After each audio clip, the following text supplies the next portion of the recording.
Olá pessoal, do estúdio da TV Unesp aqui em Bauru para toda a cidade e também pela internet estamos abrindo agora mais um programa Fórum, espaço de entrevistas aqui da nossa emissora. A busca por mais saúde é uma meta de milhares de brasileiros. Nesse sentido, no estado de São Paulo já foi fechado o cerco ao fumo e a Agência Nacional de Vigilância Sanitária, Anvisa, proibiu a venda de cigarros aromatizados. Eles devem ser retirados do mercado dentro de 1 ano e meio. O prazo é de 2 anos para cachimbos e também charutos. Em 31 de maio é celebrado o Dia de Combate ao Fumo. Por isso, o Fórum recebe hoje a pneumologista Irma de Godoy, do Hospital das Clínicas da Unesp. O nosso programa começa agora.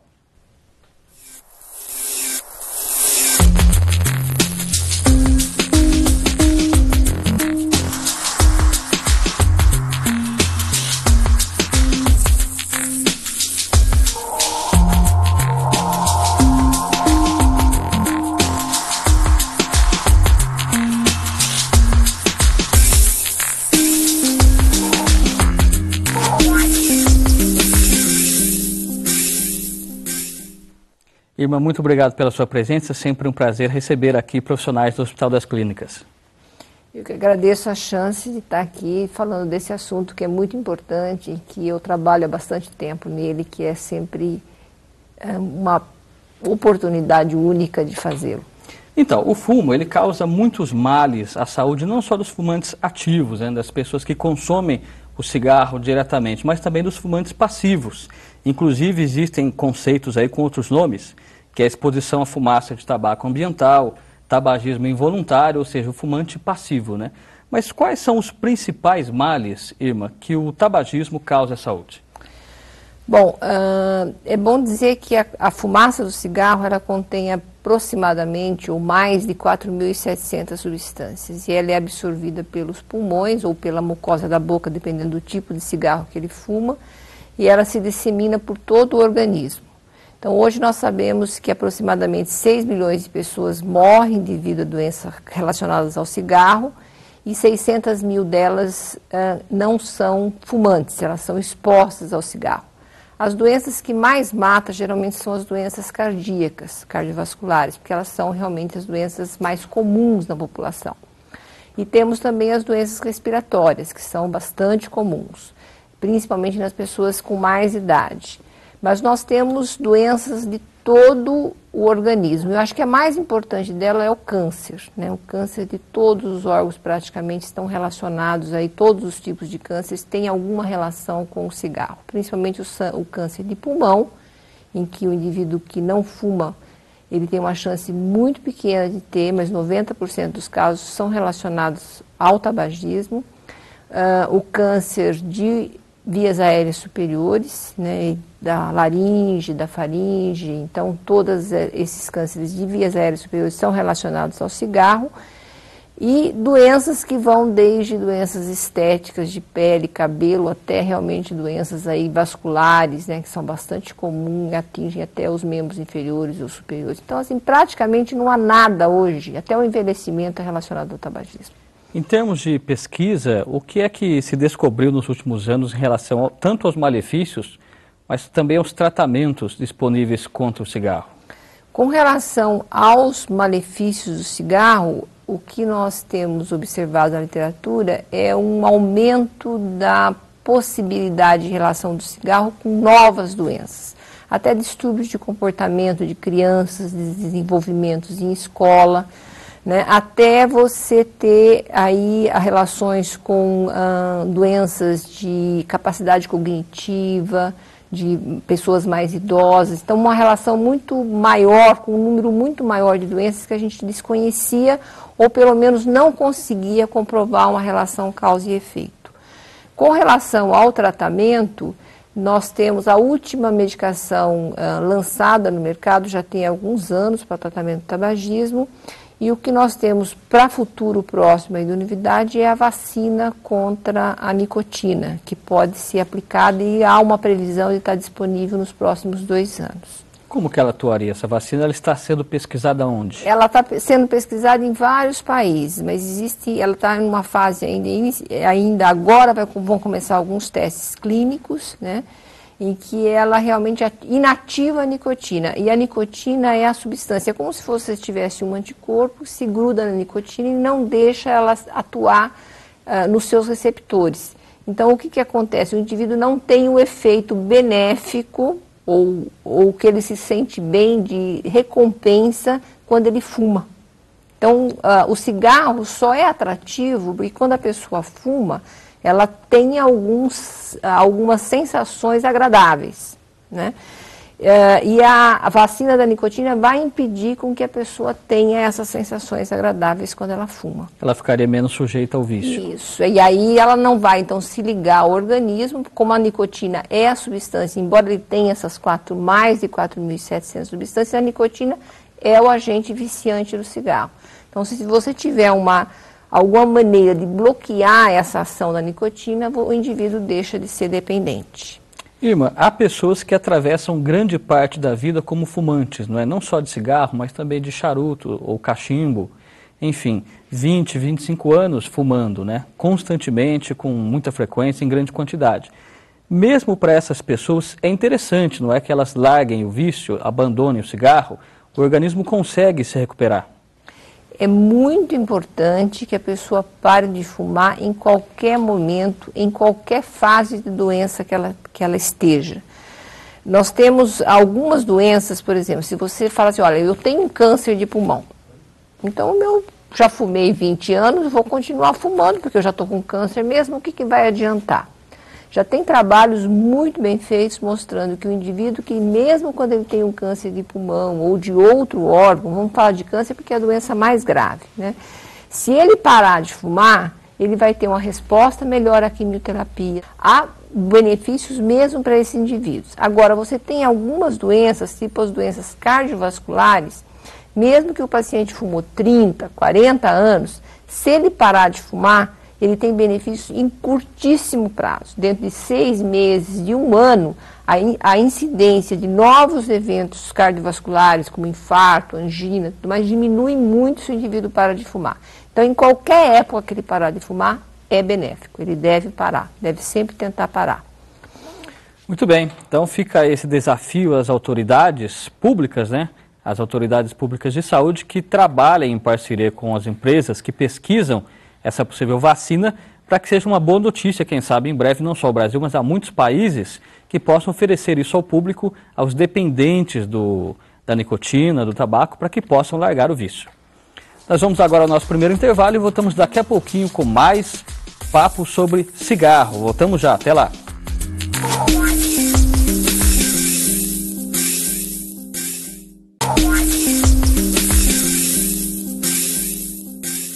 Fiquei mais ou menos 3 anos. Depois voltei a fumar outra vez. Por que você voltou a fumar? Porque o vício foi maior do que eu.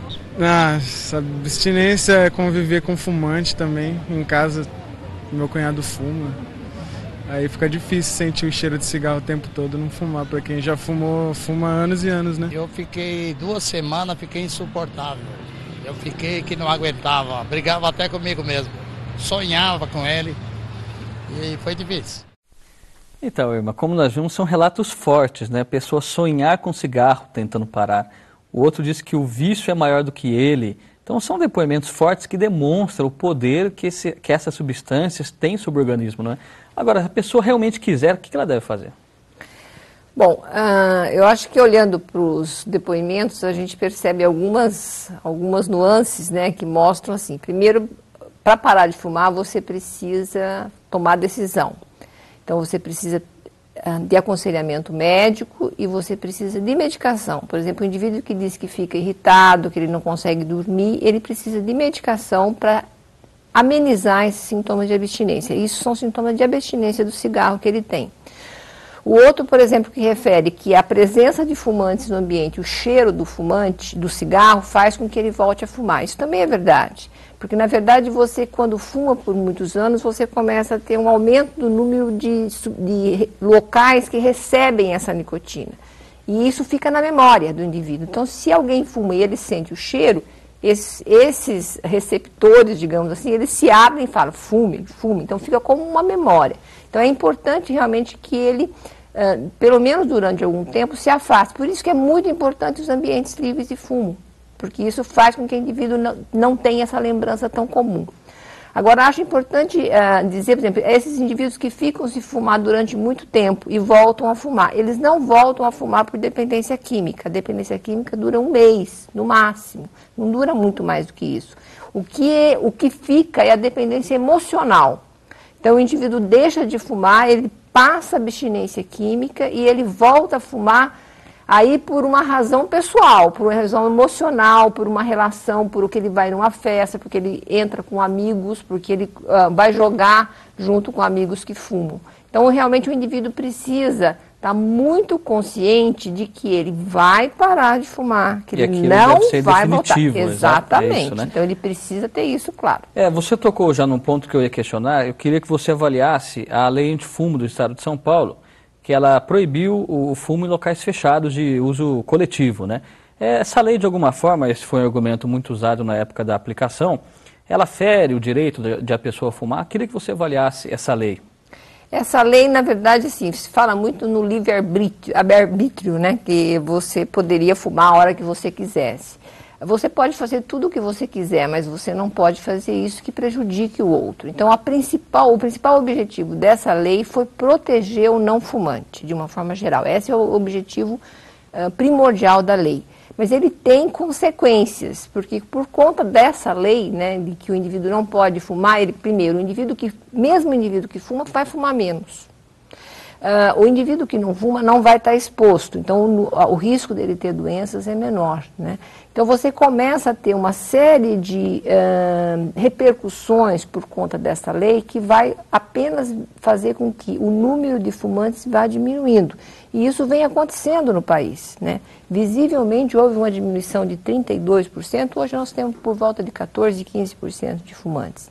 Então, realmente, a lei é benéfica, a lei não traz nenhum prejuízo do ponto de vista econômico para o país, para bares, restaurantes. Em Curitiba, eles mostram um aumento da frequência de restaurantes e bares depois da lei de proibição do tabagismo. E mais recentemente, tivemos também uma notícia da Anvisa, que mandou retirar dos mercados os cigarros aromatizados, né? Ela deu prazo para que isso seja feito, até porque tem uma repercussão em toda a indústria que trabalha e toda a linha de produção desses cigarros aromatizados, né? Como que você avalia essa situação agora da Anvisa e essas substâncias que, me parece, podem até iniciar mais jovens, né, no universo aí do tabagismo? Eu acho que essa lei foi um bom princípio, ela poderia ser melhor, ela poderia ter eliminado o açúcar, não eliminou, ela eliminou os outros aromatizantes, né, as outras substâncias, principalmente chocolate, menta, né. Então, acho que ela tem um objetivo também principal de diminuir a iniciação tabágica, né? Porque a iniciação tabágica, qualquer pessoa que iniciou o tabagismo sabe que na fase inicial ela se sente mal, ela não se sente bem.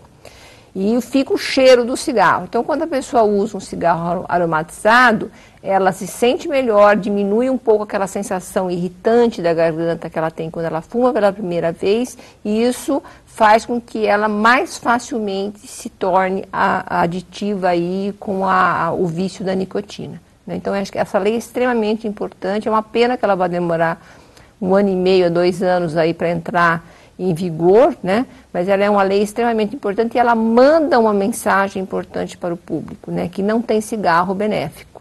Não importa que ele tenha menta ou que ele tenha qualquer outra coisa, ele faz mal. O resto das substâncias continua lá. Nós mencionamos uma lei em nível estadual e uma em nível nacional, né? Que no caso é uma determinação da Agência Nacional de Vigilância, Anvisa. Em termos de legislação, o Brasil ele está mais adiantado do que outros países, até ditos mais avançados em muitas áreas aí de pesquisa? A legislação, de uma forma geral, antitabágica do Brasil, ela é muito boa, né? Ela é muito boa. O que falta é um pouco de fiscalização. A modificação mais importante que teve recentemente, além dessa lei da Anvisa, foi a lei que realmente proibiu os fumódromos em todo o país. Agora, isso já não é mais do Estado de São Paulo, já é para todo o país. Então, você não pode ter mais ambiente livre de cigarro com fumódromo ou separado apenas por uma parede. Então, isso é uma lei extremamente importante. E também a outra coisa é você diminuir o acesso ao cigarro. E a diminuição do acesso vem por meio do aumento das taxas e pelo aumento do preço do cigarro. Isso também é extremamente importante. Então, a mensagem nos maços de cigarro, então a legislação brasileira é muito boa, né? O que falta ainda é uma parte de fiscalização, mas eu acho que isso vai melhorar com o tempo. Então, nós estamos bem de legislação, não estamos mal, não. Agora, muitas pessoas tentam parar e alegam que engordam muito durante esse período em que ela se afasta do cigarro ou do cachimbo, enfim. Por que isso ocorre, o fato de a pessoa engordar depois que ela tenta parar de fumar? Em primeiro lugar, porque a nicotina ela tem um efeito que aumenta um pouquinho o metabolismo da pessoa. Então, o metabolismo é aquilo que faz com que a gente gaste o que a gente come, né? Então, a nicotina aumenta um pouquinho esse metabolismo. Então, isso já faz com que a pessoa procure algum outro tipo de alimentação, coma um pouquinho mais. A pessoa começa a sentir melhor o gosto da alimentação. Então, tudo isso faz com que ele possa engordar um pouquinho mais, né? O cigarro também é um marcador do final da refeição. O indivíduo para de comer e vai sair fumar um cigarro. Então, aí ele não pode fazer mais isso. Então, realmente aumenta um pouquinho o peso. Mas a informação mais importante nesse aspecto é parar de fumar é mais benéfico e vai sempre fazer com que o indivíduo tenha mais benefícios do que se ele engordar um pouquinho. Se ele engordar um pouquinho, não tem problema. O benefício de parar de fumar é maior. Então, é importante que... E ele pode fazer depois exercício e também mudar essa outra fator de risco. Então, você que tem interesse em deixar o vício do cigarro, tá aí a dica, vale a pena, nem que engorde um pouquinho, depois um pouco de exercício, uma dieta mais dirigida pode tirar esse pequeno excesso que você vai ganhar. Vale a pena deixar o cigarro mesmo assim. O Fórum vai para o seu segundo intervalo e volta daqui a pouquinho, depois do intervalo da TV Unesp, que é o intervalo que educa. Até já!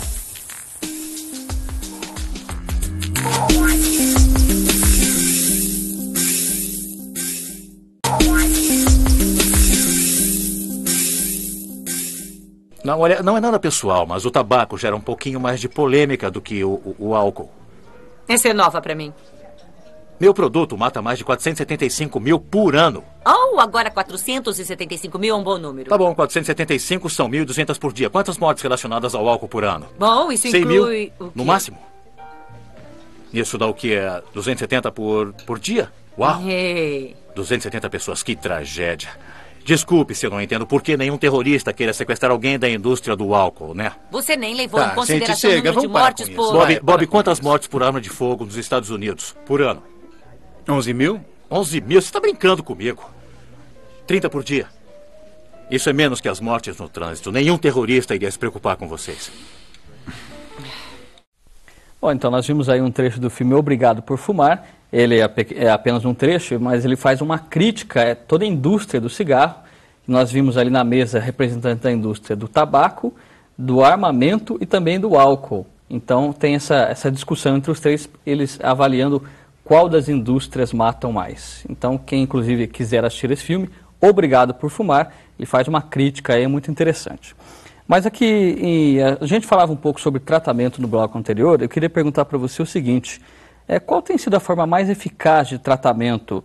Você recomenda, por exemplo, irmã, adesivos e chicletes que prometem ajuda nesse sentido? O tratamento do tabagismo ele tem alguns componentes. Um componente extremamente importante é o aconselhamento e o acompanhamento de perto do fumante pelo menos durante 5 semanas. Então ele tem que ter retornos regulares e ele tem que ter contato para tirar dúvidas, né? Aliado a isso, a gente faz a suplementação medicamentosa. Uma delas são os chicletes, pastilhas e os adesivos de nicotina, que podem ser utilizados, eles não precisam de receita para serem comprados, mas eles precisam ser utilizados pelo tempo correto. Então, essa é uma medicação que a gente utiliza. Nós temos ainda mais 2 medicações que são de primeira linha para tratamento do tabaco. Uma é a bupropiona, que é um medicamento por via oral, e outro é o mais recente, que é a vareniclina. Então, esses são medicamentos de primeira linha para tratar o tabagismo. Então, o componente da dependência química é feito com medicamento, mas esse tratamento dura 3 meses, medicamentoso.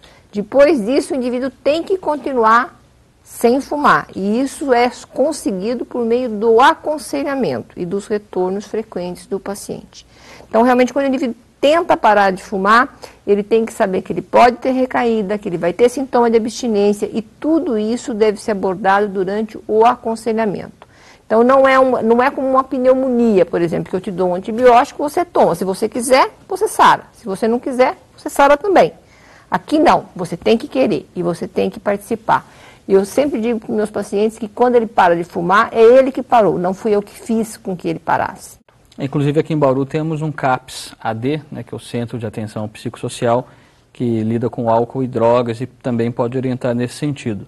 Agora, na cidade de São Paulo existe o CRATOD, né, o Centro de Referência em Álcool, Tabaco e Outras Drogas, que fica no Bom Retiro. E pesquisando, eu encontrei a informação de que lá existe uma espécie de kit fissura que é entregue para as pessoas que tentam aí deixar o vício, né?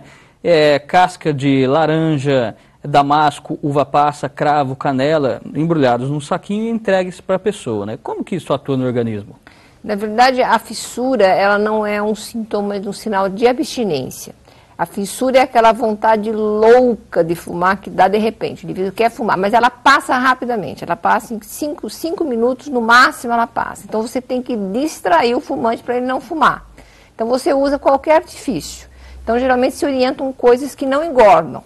Então se orienta aquele chupe-gelo, que ele coma uma gengibre, cravo, canela, uva passa, qualquer coisa para distrair o indivíduo e a vontade de fumar passa e ele não fuma. Então, realmente, esse kit fissura é para evitar que o indivíduo vá lá, peça um cigarro para alguém, ou compre um cigarro, ou pegue um cigarro no máximo. Então, é para distrair. O tal do cigarro emprestado. Isso, né? O simidão não é bom, porque ele acaba comprando. Eu queria que você falasse um pouco sobre o trabalho do hospital lá em Botucatu, mas deixa eu só fazer uma observação. Eu apresentei no começo do programa o hospital como hospital das clínicas da Unesp. Na verdade, o hospital é uma autarquia vinculada à Secretaria Estadual de Saúde. Portanto, o mais correto é dizer que é o hospital das clínicas da Faculdade de Medicina da Unesp, que é ligado, portanto, à Secretaria Estadual de Saúde. Feita a observação, eu queria saber como que vocês fazem o trabalho lá, se vocês recebem, fazem atendimentos lá, como que é o trabalho no Hospital das Clínicas? Então, nós temos um trabalho, um centro de atendimento no Hospital das Clínicas, que funciona na quinta-feira à tarde, e que ele é feito por meio de encaminhamento das unidades básicas de saúde, principalmente da nossa regional, não da cidade de Botucatu, da DRS-6. E nós temos um ambulatório no Centro de Saúde Escola, da cidade de Botucatu. Essa unidade, ela atende os pacientes da cidade de Botucatu. E ainda temos uma unidade da Prefeitura Municipal. Então, todas essas unidades fazem o atendimento do tabagismo. Nós fazemos o atendimento médico, primeiro uma avaliação médica, depois o indivíduo participa de pelo menos 5 sessões semanais no grupo, e depois ele fica em retornos até completar 1 ano em que ele está totalmente abstinente. E nós fazemos essa abstinência verificada bioquimicamente pela análise do ar expirado. Então, o indivíduo conta que parou, mas nós confirmamos isso por meio de uma medida da concentração de um ar de uma medida de uma substância no ar expirado que diz para a gente que confirma que o indivíduo realmente não parou de fumar. Irmã, muito obrigado pela sua presença, por trazer tantas informações importantes para orientar as pessoas, né, a sair do vício do cigarro. Eu que agradeço, nós temos um dia importante, no dia 31 de maio, e eu espero que muitas pessoas até lá resolvam, algumas pessoas a mais resolvam parar de fumar, e eu agradeço a oportunidade de estar aqui. Acho que foi uma oportunidade bastante importante para a informação das pessoas. Nós é que agradecemos. Portanto, gente, as informações estão aí. Mas se você é fumante e quiser mais detalhes sobre como abandonar o cigarro, anote 2 endereços aí. Site da Lei Estadual Antifumo e também o site do Instituto Nacional do Câncer, o INCA.